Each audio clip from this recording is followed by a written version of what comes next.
Вот мы и подумали, что ему в ауле лучше будет. Он как раз интересовался, сам к вам напросился. Даже Тимур.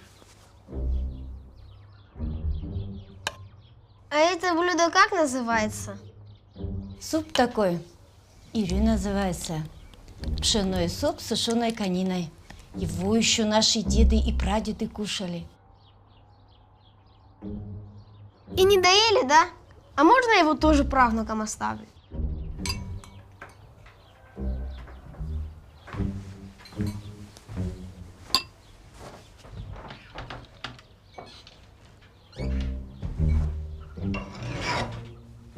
Ана пшаңды қайрамасың екен балат қорқытып. Такие гости ко мне приехали.